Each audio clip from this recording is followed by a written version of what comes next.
নমস্কার বন্ধুরা, আমার একটি নতুন ব্লগে সকলকে অনেক অনেক স্বাগত। সকাল সকাল উঠে গেছি, আমার ভাগের কাজগুলো আমি করতে শুরু করে দিয়েছি। এই যে দেখুন, সকালবেলা উঠে সব ঘর পরিষ্কার পরিচ্ছন্ন করে ফেলেছি। এই রান্নাঘরটাও মুছে নিয়েছি, আর বাবা মার ঘরটাও পুরো একদম পরিষ্কার পরিচ্ছন্ন করে দিয়েছি। ঝাড় দিয়ে মোছা আমার কমপ্লিট। এর ফাঁক দিয়েই এক প্যাকেট আম নিয়ে মা চলে এসেছিলো, ছোট ছোট আম। বাজারে গিয়েছিল মা আজকে। বাবা বলল যে তাহলে সকালবেলা আমাদের সবার ব্রেকফাস্ট আম মুড়ি হোক। আমি বললাম ঠিক আছে। এই যে আমার একটা কাজ মেনিয়া টাইপের বলতে পারেন, কোনো কিছু হাত দিলেই বারবার আমি হাতটা ধুই। এটা রান্নার ক্ষেত্রেও বলুন বা সব সময়, এই একটুখানি কিছু লাগলো হাতটাকে ফট করে ধুয়ে আসি। এই যে ভালো করে হাত ধুয়ে নিয়ে এখন হচ্ছে আমগুলো আপনার হচ্ছে ধুয়ে নেব। অনেকগুলোই আম এনেছে এই সিজনের। আমের ফলনটা এবার কম হয়েছে বলে আমের দামটাও প্রচুর।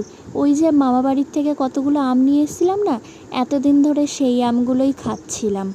এখন শেষ হয়েছে, মা বাজার গেছিলো নিয়ে এসছে। এই যে 3-4টি আম এখান থেকে বেছে বেছে বার করে নিচ্ছি। এখান থেকে মা সাউন্ড দিল যে ছোট ছোট আম তো সবাইকে দুটো করে দে, দুটো করে খেয়ে মুড়ি দিয়ে আমরা খাই সকালবেলা।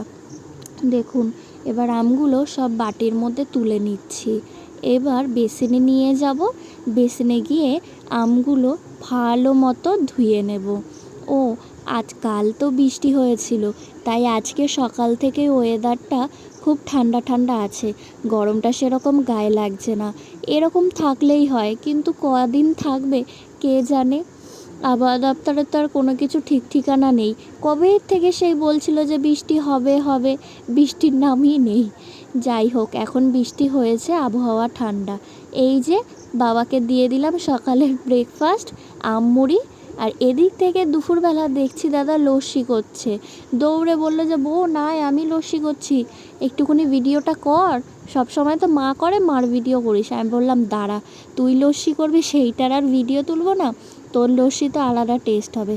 এই ডাল ঘুটনিটা দিয়ে এটা ঘুরছিল ঠিক মতো না, এটা হচ্ছিল না।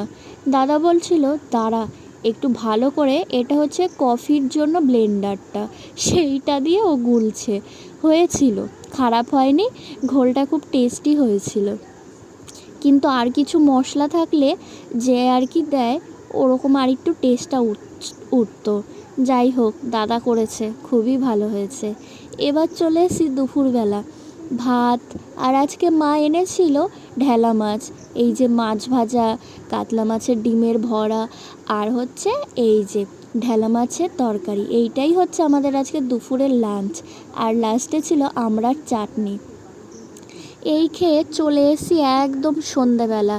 ওই যে বেড়াতে যেতে তো খুবই ভালো লাগে, কিন্তু বেড়ানোর থেকে ঘুরে আসার পর জামা কাপড়গুলো কাচা, তারপর ভাঁজ করে আলমারিতে তোলা, সেটা সব থেকে বেশি কষ্টের কাজ, আর কিছুই না। এইবার তো দাদাও তো এক ব্যাগ জামা কাপড় নিয়েছিল, ওর জামা কাপড়গুলোও আমার কাচতে হয়েছিল। এই কুর্তিটা ধোয়ার পর দেখছি যে অনেকটা কুঁচকে কুঁচকে গেছে।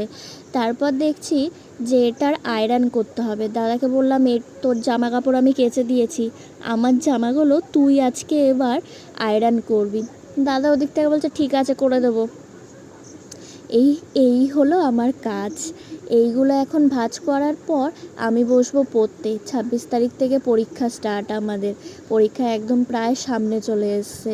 পুরো ঘরের কাজগুলো মোটামুটি আমার সব কমপ্লিট হয়ে গেছে, আর বাইরে ও ঘরে যেতে হবে না। শুধু শিফটিংয়ের কাজটা বলতে বাবা মার ঘরে খাট আলমারিগুলো পুরনো ঘর থেকে আনতে হবে, শুধু ওটাই বাকি। টাটা বন্ধুরা, ভালো থাকবেন।